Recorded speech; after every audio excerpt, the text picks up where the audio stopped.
صبا بہت اچھی بچی تھی۔ اسے کھانا پکانے میں بہت مزہ آتا تھا۔ وہ چاہتی تھی کہ اس کی امی کھانا پکانے کی ذمہ داری اس صبا کو دے دیں۔ اس نے ایک دن اپنی امی سے اپنی خواہش کا اظہار کیا۔ اس کی امی نے اس سے کہا کہ اگر وہ اس دفعہ کلاس میں اچھے نمبر لائی تو وہ اسے کھانا پکانے کی ذمہ داری دے دیں گی۔ صبا کو پڑھائی سے بالکل لگاؤ نہیں تھا، لیکن پھر بھی اس نے پڑھائی میں دل لگانے کی کوشش کرنے کا ارادہ کیا۔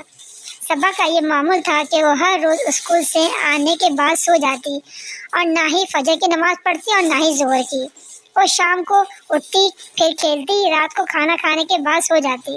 کبھی کبھار امی کے بار بار کہنے پر دن میں وہ ایک نماز پڑھ لیتی۔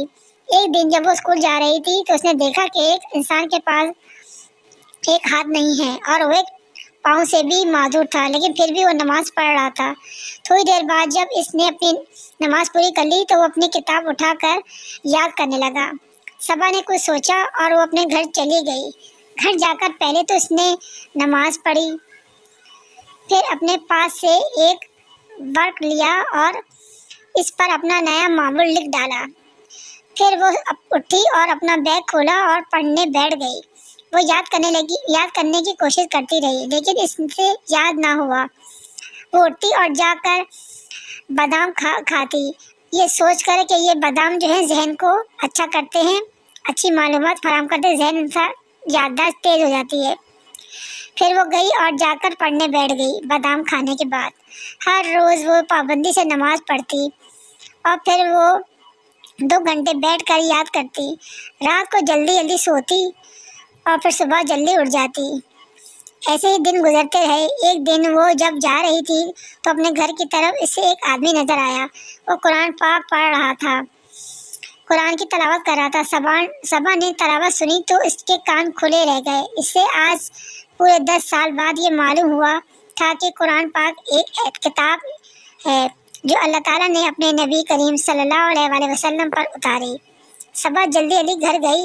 اس نے اپنی جمع پونجی نکالی اور وہ لے کر گھر واپس آئی جہاں وہ بیٹھا آدمی قرآن پڑھ رہا تھا۔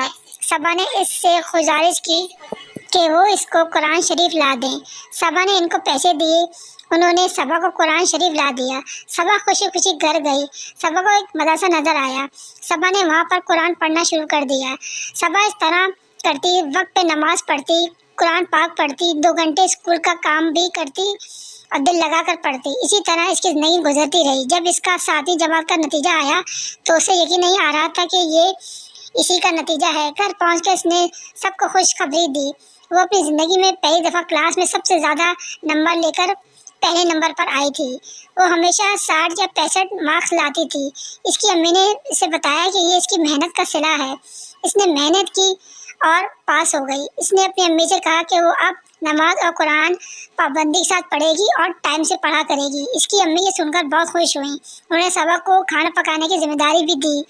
اب صبا ایک نیک بچی بن چکی تھی اور اب کلاس میں اول بھی آتی تھی۔